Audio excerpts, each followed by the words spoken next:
जय हिंद दोस्तों। आप सभी का अपना यूट्यूब चैनल गौतम जी के जीएस एकेडमी में स्वागत है। देखिए दोस्तों, 2025 में एक वॉल्यूम 1 पुस्तक निकाला गया है जो कि बिहार दरोगा के लिए है और यह दोस्तों रियांस बुक से प्रचलित है, जिसको दोस्तों ये ड्रीम डोज के नाम से। और इस बुक में दोस्तों टोटल की बात की जाए तो इसमें दोस्तों टोटल 11 मॉडल प्रैक्टिस सेट दिया गया है और इसमें दोस्तों 2 प्रीवियस ईयर का पेपर दिया गया है। तो प्रत्येक मॉडल प्रैक्टिस सेट को हम लोग इस पर देखेंगे और आप लोग दोस्तों बहुत सारे भाई लोग कमेंट भी किए थे कि रियांस का जो बिहार दरोगा का बुक निकाला गया है उसको लाया जाए प्रैक्टिस सेट के रूप में। तो चलिए उसी को आज हम लोग प्रैक्टिस सेट के रूप में देखने वाले हैं। यही बुक है दोस्तों आपका। आज सेट नंबर 1 देखेंगे और टोटल दोस्तों 12 प्रैक्टिस सेट है, तो जो कि 12 दिन में हम लोग इसको समाप्त कर देंगे। तो चलिए बिना देर के हम लोग क्वेश्चन की ओर बढ़ते हैं।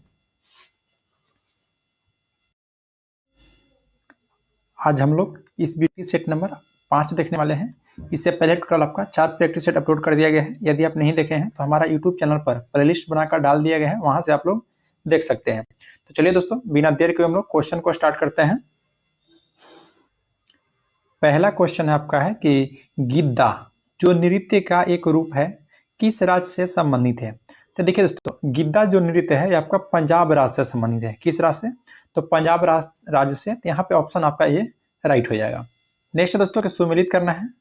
एक तरफ सूची 1 में नर्तकी दिया गया है और सूची 2 में दोस्तों संबंधित नृत्य दिया गया है। तो देखिए यामिनी कृष्ण मूर्ति, तो यामिनी कृष्ण मूर्ति दोस्तों कुचिपुड़ी से संबंधित है, कुचिपुड़ी से। फिर मृणालिनी साराभाई हो जाएंगे आपका उड़ीसी से हो जाएंगे। फिर स्वप्न सुंदर है यह भारतनाट्यम से दोस्तों, और पियावंदा मेहती आपका कथकली से हो जाएंगे। तो यहाँ पे याद रखना चारों। तो आपका राइट आंसर होगा दोस्तों यहाँ पे 4 3 2 1, यानी कि ऑप्शन देखिए आपका डी में दिया गया है 4 3 2 1। नेक्स्ट क्वेश्चन को बढ़ते हैं। क्वेश्चन नंबर आपका 3 है कि अमीर खुसरो किस शासक के दरबारी कवि थे। तो देखिए दोस्तों, जो अमीर खुसरो थे एक अलाउद्दीन खिलजी थे। अलाउद्दीन खिलजी यह शासक था दोस्तों जिसके दरबारी कवि रहा करते थे अमीर खुसरो, याद रखना है। तो अलाउद्दीन खिलजी हो जाएगा यहाँ पे। नेक्स्ट बात है कि बोडो निवासी है। देखिए दोस्तों, बोडो निवासी पूछेगा, ऑप्शन के चल जाए तो गारो पहाड़ी की। बोडो जो निवासी है दोस्तों या गाडो पहाड़ी की, याद रखिएगा गाडो पहाड़ी के। नेक्स्ट बात है कि भारत में जनसंख्या वृद्धि के इतिहास में कौन सा वर्ष महाविभाजन का वर्ष कहलाता है। देखिए दोस्तों, एक महाविभाजन का वर्ष कहलाता है, एक आपका लघु विभाजन का वर्ष कहलाता है।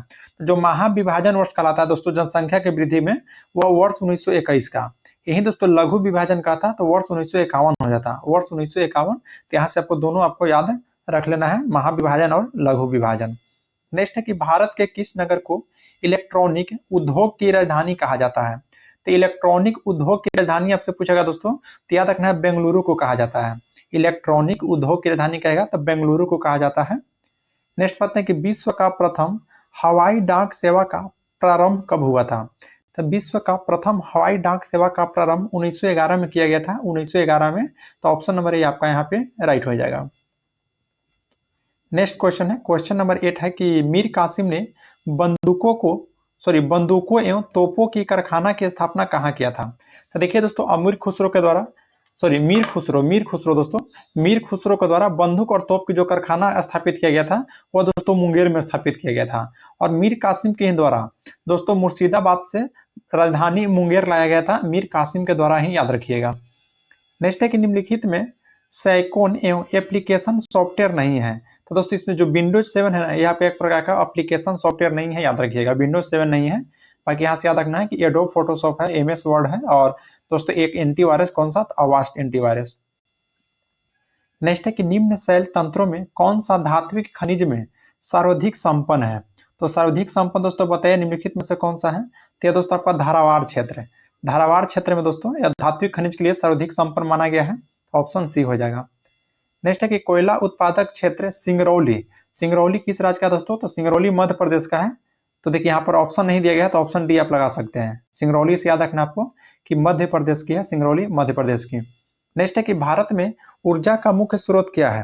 तो देखिए दोस्तों, भारत में ऊर्जा का मुख्य स्रोत तापीय ऊर्जा को माना गया है, तापीय ऊर्जा को। तो यहाँ पे ऑप्शन बी आपका राइट हो जाएगा।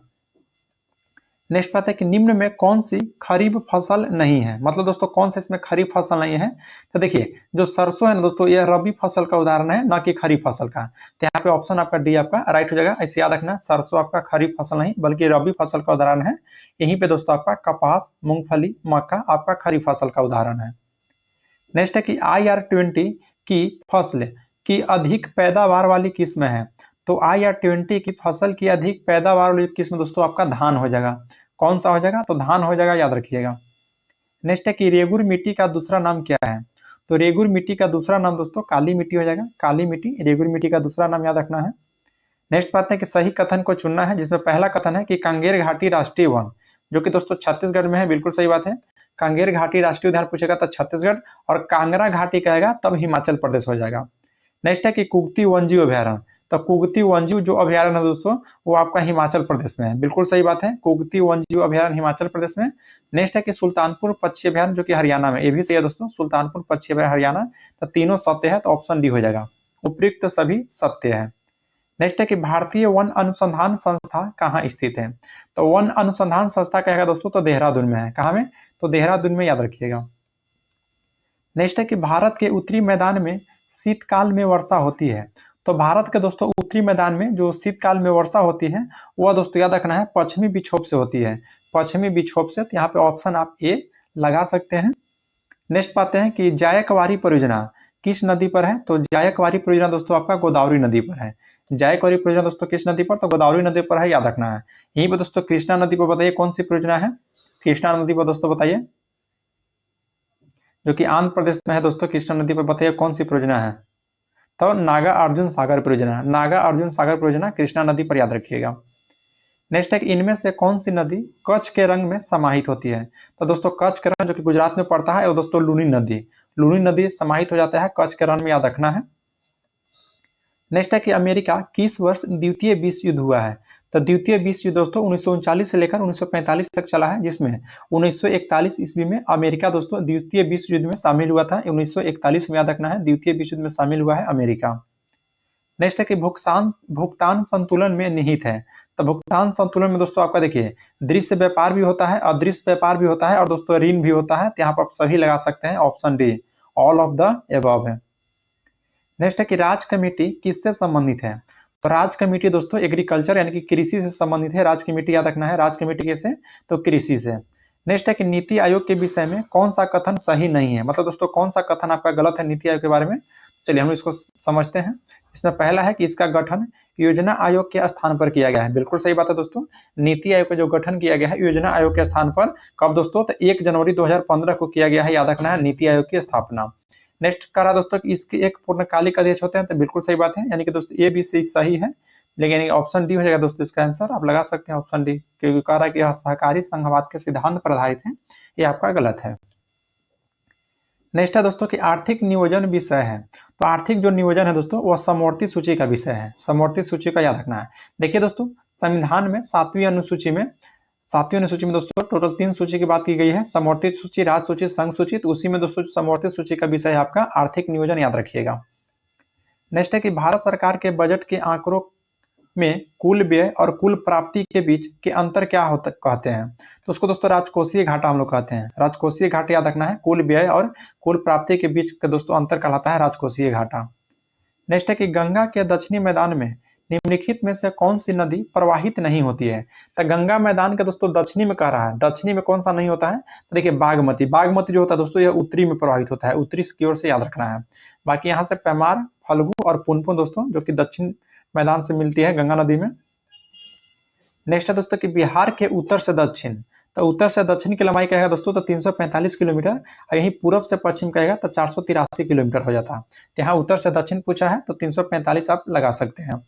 नेक्स्ट है कि बिहार राज्य में प्रमंडलों की कुल संख्या, तो कुल दोस्तों 9 प्रमंडल है। बिहार राज्य में प्रमंडल कितना है? 9 है। अनुमंडल का था दोस्तों तो 101 हो जाता है, और प्रमंडल कितना है? तो 9 है, याद रखिएगा। नेक्स्ट बात है दोस्तों कि 1867-68 में भारत में प्रति व्यक्ति आय 20 रुपये थी। यह सर्वप्रथम अभिनिश्चित किसने किया था? तो यह दोस्तों दादा भाई नौरोजी के द्वारा बताया गया था 1867-68 में, कि जो भारत का राष्ट्रीय गणना किए थे कि प्रति व्यक्ति आय 20 रुपया बताए थे, याद रखिएगा। तो ऑप्शन बी हो जाएगा दादा भाई नौरोजी। मानव विकास सूचकांक यानी कि HDI का आधार क्या है? तो मानव विकास सूचकांक की बात किया दोस्तों तो 134वां स्थान अभी है मानव विकास सूचकांक में, जिसमें दोस्तों 3 आधार आता है, स्वास्थ्य, शिक्षा और जीवन प्रत्यास्था या जीवन स्तर भी कह सकते हैं। तो यहाँ पे ऑप्शन बी हो जाएगा, स्वास्थ्य, शिक्षा, जीवन स्तर, याद रखिएगा।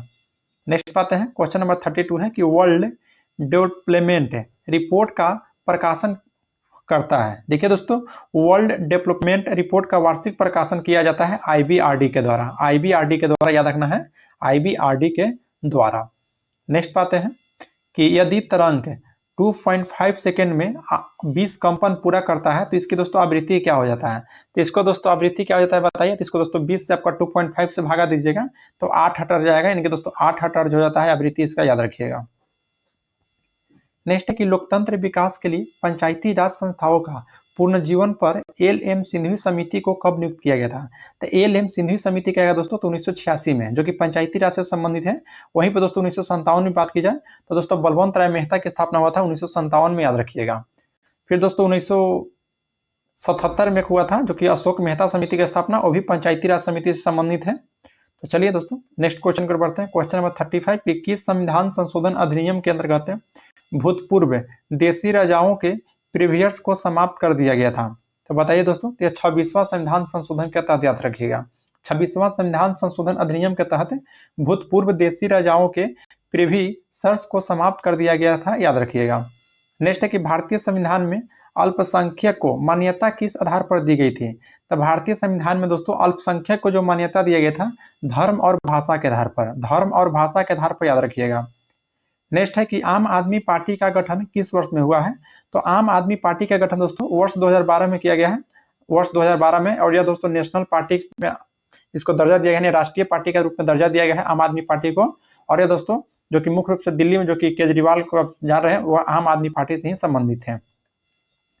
नेक्स्ट है दोस्तों कि देश में पहली बार राष्ट्रीय आपातकाल की घोषणा कब की गई थी। तो पहली बार दोस्तों जब भारत और चीन का युद्ध हो रहा था, तो उसी में दोस्तों 26 अक्टूबर 1962 को, 26 अक्टूबर 1962 को देश में पहली बार राष्ट्रीय आपातकाल की घोषणा किया गया था। और यह दोस्तों राष्ट्रीय आपातकाल की चर्चा अनुच्छेद 352 में किया गया है, याद रखना है, अनुच्छेद 352 में। है कि द्वितीय विश्व युद्ध में धुरी राष्ट्र यानी कि एसिस पावर कौन था। देखिए धुरी राष्ट्र के अंतर्गत दोस्तों जर्मनी, जापान, इटली आता है। जर्मनी, जापान, इटली, तो ऑप्शन यहाँ पे आप डी लगा सकते हैं, जर्मनी, इटली, जापान, याद रखिएगा। नेक्स्ट है दोस्तों कि विधान परिषद सामान्य विधेयक को अधिकतम कितने समय तक रोक सकता है।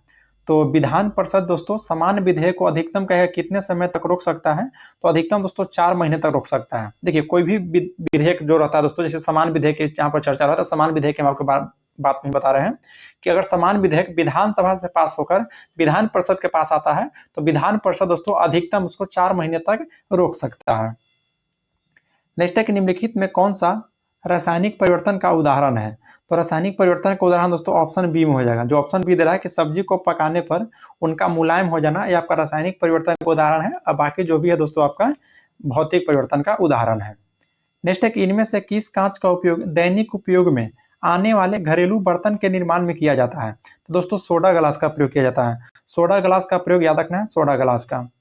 नेक्स्ट है कि निम्नलिखित में से कौन सा युग्म सही सुमेलित नहीं है। अच्छा, कौन सा युग्म दोस्तों सही सुमेलित नहीं है। तो देखिए टमाटर दोस्तों जो कि साग प्रकार का है, आपका पादप है, बिल्कुल सही बात है। आम दोस्तों वृक्ष प्रकार का है, ये भी सही है। नींबू झाड़ी, हाँ ये भी सही है दोस्तों, लेकिन ऑप्शन डी हो जाए जो कि गलत है। मनी प्लांट जो दे रहा है दोस्तों साग, यह गलत है, साग नहीं होगा। नेक्स्ट दोस्तों कि 1739 ईस्वी में नादिर शाह के आक्रमण के समय मुगल शासक कौन था। तो देखिए दोस्तों जब 1739 ईस्वी में नादिर शाह भारत पर आक्रमण किया था तो उस समय दोस्तों मुगल शासक जो था यह मोहम्मद शाह थे। उसमें मुगल शासक कौन था, तो मोहम्मद शाह, जिसको रंगीला बादशाह के रूप में जाना जाता है। तो ऑप्शन ए आपका राइट हो जाएगा। नेक्स्ट है दोस्तों कि किस देश की व्यापारी कंपनी का नाम एस्तादो ड इंडिया है। तो एस्तादो ड इंडिया दोस्तों यह पुर्तगाली कंपनी का नाम है, पुर्तगाली कंपनी का याद रखना है। क्या क्वेश्चन पूछा दोस्तों कि प्रथम पुर्तगाल कौन था जो कि भारत में आगमन हुआ था। प्रथम पुर्तगाल तो वास्को डी गामा था। दूसरा पुर्तगाल कौन था दोस्तों, तो अल्बरेज कैब्राल, अल्बरेज कैब्राल, याद रखिएगा। नेक्स्ट पाते हैं कि कथन दिया गया है 46 का कि और कारण। इसमें कथन एक कहता है कि 1857 ईस्वी का विद्रोह ब्रिटिश सरकार से स्वतंत्रता प्राप्त करने में असफल रहा था। हाँ बिल्कुल सही बात है दोस्तों, असफल रहा था। नेक्स्ट है कि बहादुर शाह जफर के नेतृत्व को जन सहयोग प्राप्त नहीं हुआ और अधिकांश महत्वपूर्ण रियासतों शासक उनका साथ देने में कतरा गए थे। हाँ ये भी कथन दोस्तों आपका सही है। तो यहाँ पे ऑप्शन ए हो जाएगा। ए और आर दोनों सही है, लेकिन दोस्तों जो आर है वह ए का सही व्याख्या है। नेक्स्ट पाते हैं कि हाल ही में समाचारों में उल्लेखित शब्द 5 म्यूचुअल निम्नलिखित में से संबंधित है। तो यह दोस्तों किससे संबंधित है, तो देखिए यह संबंधित आपका हो जाएगा कि चीन भारत द्विपक्षीय संबंध को निर्देशित करने वाले सिद्धांत के बारे में दिया गया है।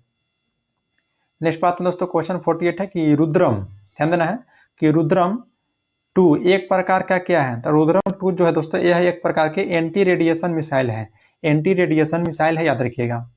नेक्स्ट बात है कि निम्न कथन पर विचार करना है, जिसमें पहला कथन है कि इंग्लैंड की रानी 1858 ईस्वी में भारत की महारानी घोषित हुई थी, बिल्कुल सही बात है।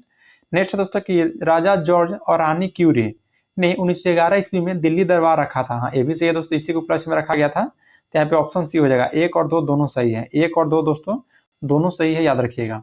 नेक्स्ट क्वेश्चन पाते हैं, क्वेश्चन आपका 50 क्वेश्चन करा है कि निम्न अखबारों में कौन सा मुख्यतः उदारवादी की नीतियों का प्रचारक है, तो उदारवादी नीति का प्रचारक दोस्तों आपका जो पत्रिका हो जाएगा वह लीडर हो जाएगा, कौन सा, तो लीडर। नेक्स्ट पाते हैं दोस्तों कि मुस्लिम लीग ने किस अधिवेशन में अपना 14 सूत्री मांग रखा था, तो अपना 14 सूत्री दोस्तों जो मांग रखा है वो दोस्तों दिल्ली अधिवेशन में, दिल्ली अधिवेशन में, याद रखिएगा। नेक्स्ट है कि वह आधतम बौद्ध साहित्य जो बुद्ध के विभिन्न जन्मों की कथाओं के विषय है वह क्या है, तो दोस्तों जातक। देखिए बौद्ध धर्म के दोस्तों जो गौतम बुद्ध है या बौद्ध के जो साहित्य है दोस्तों जो गौतम बुद्ध के, उनकी जन्म की कथाओं जो है आपका जातक ग्रंथ में है, जातक ग्रंथ में याद रखना है, जातक की धर्म से संबंधित है तो बौद्ध धर्म से संबंधित है। नेक्स्ट है कि अशोक के जो शिलालेख है संगम राज के बारे में हमें बताता है उनमें शामिल है, तो इनमें दोस्तों दूसरा और 13वां शिलालेख, दूसरा और 13वां शिलालेख है दोस्तों जो कि संगम राज के बारे में जानकारी प्राप्त होता है। नेक्स्ट है कि हाल ही में समाचार में रही कोलंबो प्रोसेस किससे संबंधित है, तो कोलंबो प्रोसेस दोस्तों बताइए किससे संबंधित है, तो या दोस्तों श्रम प्रवास से, श्रम प्रवास से संबंधित, याद रखिएगा, श्रम प्रवास से आपका राइट हो जाएगा। नेक्स्ट बात है कि हाल ही में खबरों में रहा डिफेंडर्स 2024 भारत और किस देश के बीच संयुक्त तटरक्षक अभ्यास है, तो भारत और, देखिए डिफेंडर्स 2024 दोस्तों भारत और भारत और अमेरिका के बीच हो जाएगा, भारत और अमेरिका यानी कि यूएसए, ऑप्शन ए हो जाएगा यहाँ पे 55 का। नेक्स्ट है कि हाल ही में खबरों में रहा इन्फ्लेक्शन 2.5 क्या है, तो इन्फ्लेक्शन 2.5 जो है दोस्तों यह एक प्रकार के आपका लार्ज लैंग्वेज मॉडल है, लार्ज लैंग्वेज मॉडल, याद रखिएगा।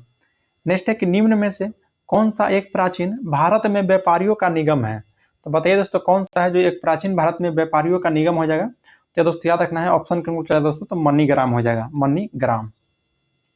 नेक्स्ट है दोस्तों कि भुवनेश्वर तथा पुरी के मंदिर किस शैली में निर्मित है, तो भुवनेश्वर और पुरी के मंदिर दोस्तों जो कि उड़ीसा राज्य में है और यह दोस्तों कलिंग शैली से संबंधित है।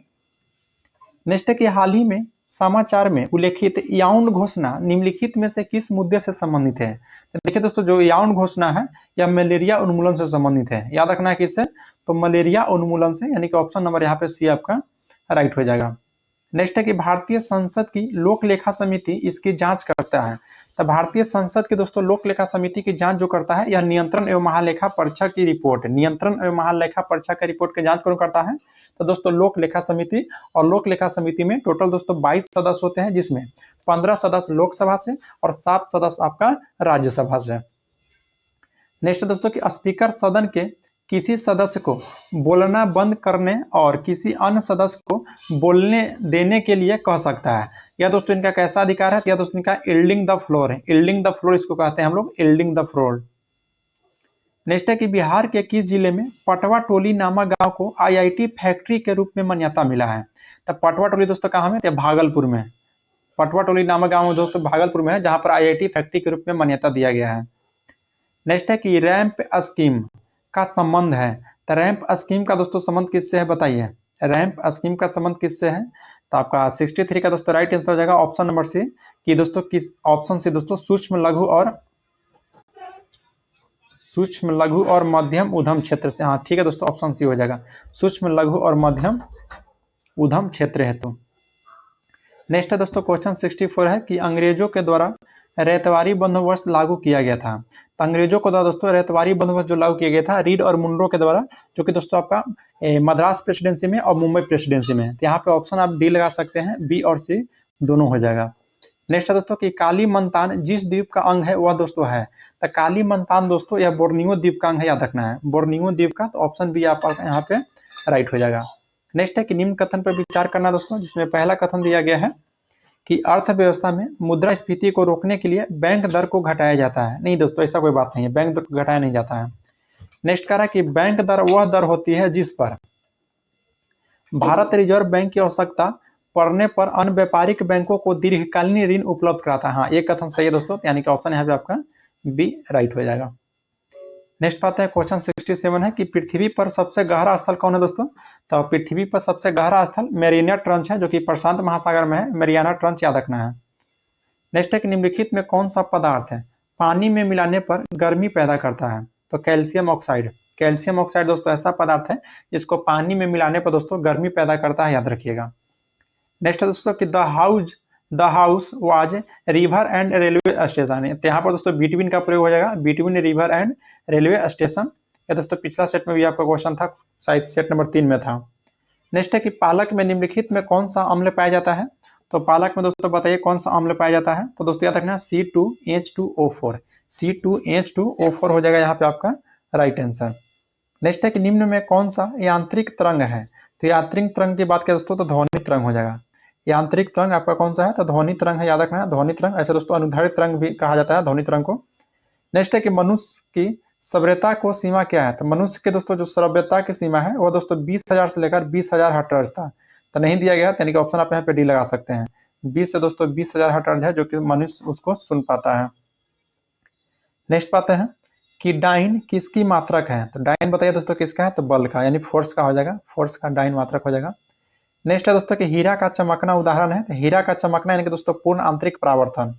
एक मिनट दोस्तों, पूर्ण आंतरिक परावर्तन होगा, अपवर्तन नहीं होगा। हीरा का चमकना पूर्ण आंतरिक परावर्तन होता है, तो यहाँ पे ऑप्शन आप डी लगा सकते हैं दोस्तों, ऑप्शन डी, इनमें से कोई नहीं, क्योंकि पूर्ण आंतरिक परावर्तन होता है ना कि दोस्तों अपवर्तन होता है। नेक्स्ट है कि डीएनए की खोज किसने किया था? तो डीएनए की खोज दोस्तों फ्रेडरिक मीसर के द्वारा किया गया है, फ्रेडरिक मीसर के द्वारा, याद रखना है। तो यहाँ पे ऑप्शन नंबर आपका डी राइट हो जाएगा।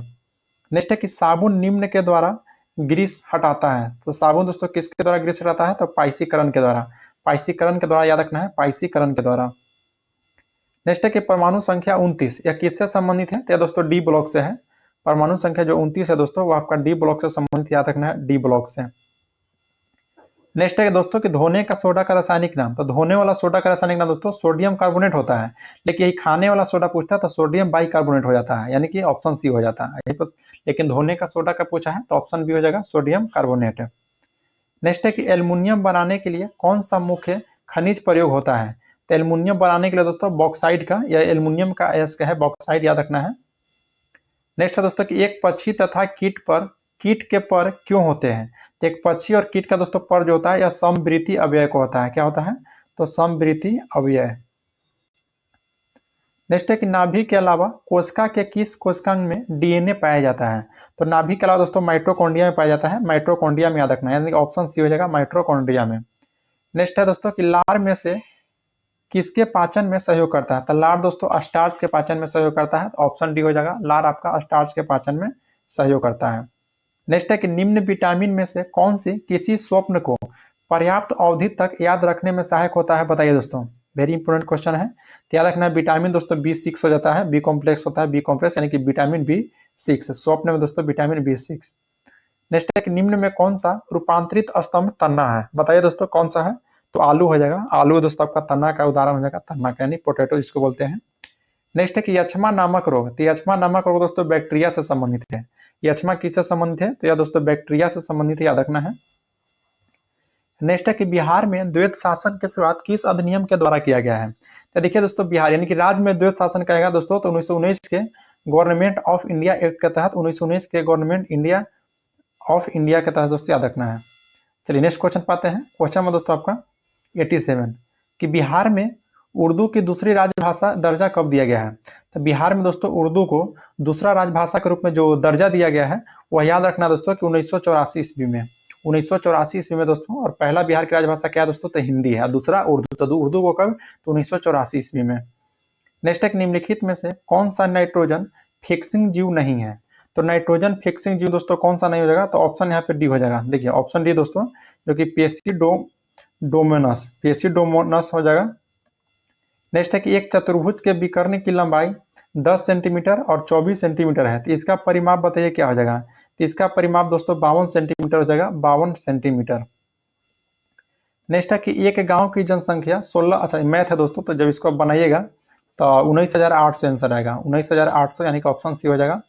नेक्स्ट है दोस्तों क्वेश्चन 91 है कि टाइम पत्रिका 2024 की सूची में किस भारतीय महिला को विश्व को सर्वाधिक प्रभावशाली व्यक्तियों के रूप में शामिल किया गया है। तो बताइए दोस्तों कौन सा आंसर हो जाएगा। तो आपका राइट आंसर हो जाएगा दोस्तों ऑप्शन नंबर डी। देखिए साक्षी मलिक को भी और आलिया भट्ट को, साक्षी मलिक और आलिया भट्ट को, यानी कि ऑप्शन डी हो जाएगा, ए और बी दोनों। नेक्स्ट है कि विश्व मौसम विज्ञान संगठन की 2024 रिपोर्ट के अनुसार अभी तक सबसे गर्म वर्ष घोषित किया गया है। तो अभी तक दोस्तों सबसे गर्म वर्ष जो घोषित किया गया है वह वर्ष 2023 को याद रखना है। नेक्स्ट है कि अंगारा A5 रॉकेट का संबंध किस देश से है। तो अंगारा A5 रॉकेट का संबंध दोस्तों आपका रूस देश से है, रूस से हो जाएगा। नेक्स्ट है क्वेश्चन नंबर 94 है कि बिम्स्टेक की सदस्यता किस देश ने ग्रहण नहीं किया है। तो बिम्स्टेक की सदस्यता बताइए कौन सा देश जो है कि ग्रहण नहीं किया है। तो वह दोस्तों आपका पाकिस्तान है जो कि ग्रहण नहीं किया गया है, पाकिस्तान याद रखना है, ग्रहण नहीं किया है। नेक्स्ट बात है कि किसे 13 अप्रैल 2024 को भारतीय नौसेना का प्रमुख बनाया गया है। तो भारतीय नौसेना का क्या है दोस्तों, तो दिनेश कुमार त्रिपाठी। यहीं पर आपसे वायुसेना का पूछता तो अमरप्रीत सिंह हो जाते हैं, अमरप्रीत सिंह वायुसेना का, लेकिन यहाँ से आपसे पूछ रहा है भारतीय नौसेना का, तो दिनेश कुमार त्रिपाठी हो जाएंगे। नेक्स्ट बात है कि ओलंपिक खेल 2024 में भारतीय हॉकी टीम ने किस देश को हराकर कांस्य पदक जीता है। तो दोस्तों स्पेन देश को हराकर याद रखना है, स्पेन देश को हराकर कांस्य पदक जीता गया है। नेक्स्ट बात है कि बिहार दिवस का क्या महत्व है जो कि साल 22 मार्च को मनाया जाता है। तो बताइए दोस्तों हर साल 22 मार्च को बिहार दिवस मनाया जाता है, इसका महत्व क्या है। तो इसका महत्व है दोस्तों कि 1912 में बंगाल प्रेसिडेंसी से बिहार अलग होने की याद में, याद रखना है, यानी कि ऑप्शन सी हो जाएगा, ऑप्शन सी हो जाएगा। नेक्स्ट पे आते हैं कि राजा सेवक को कंबल देता है, वाक्य में रेखांकित पद में कौन सा कारक है। तो कौन सा कारक हो जाएगा। तो यहाँ पर दोस्तों संप्रदान कारक हो जाएगा, संप्रदान कारक हो जाएगा, याद रखना है, संप्रदान कारक। नेक्स्ट है क्वेश्चन नंबर 99 है कि चाप चार कूट, तो चाप चार कूट त्योहार मनाया जाता है। तो यह दोस्तों मिजोरम राज्य में मनाया जाता है चाप चार कूट, यानी कि ऑप्शन नंबर डी हो जाएगा। आपका लास्ट क्वेश्चन है यानी क्वेश्चन 100। इस क्वेश्चन के साथ ही आपका सेट नंबर 5 समाप्त हो जाएगा। तो सेट 5 समाप्त हो जाएगा। इससे पहले 4 आपका अपलोड कर दिया गया, तो उसको भी आप लोग लगा लीजिएगा और पीडीएफ के लिए आप टेलीग्राम ज्वाइन कर लीजिए। चलिए क्वेश्चन लास्ट है कि निम्नलिखित 4 वेदों में से किस एक में जादू, ईर्ष्या और वंशीकरण का वर्णन मिलता है। क्या दोस्तों अथर्ववेद में याद रखना है, अथर्ववेद में वर्णन मिलता है। टोटल दोस्तों 4 वेद है, जिसमें प्राचीनतम वेद आपसे पूछेगा तो ऋग्वेद हो जाएगा, और सबसे नवीनतम वेद पूछेगा तो अथर्ववेद हो जाएगा, याद रखना। सबसे नवीनतम अथर्ववेद और सबसे प्राचीनतम आपका ऋग्वेद। चलिए आज के लिए इतना ही, फिर मिलते हैं आपसे नेक्स्ट वीडियो में। जय हिंद दोस्तों।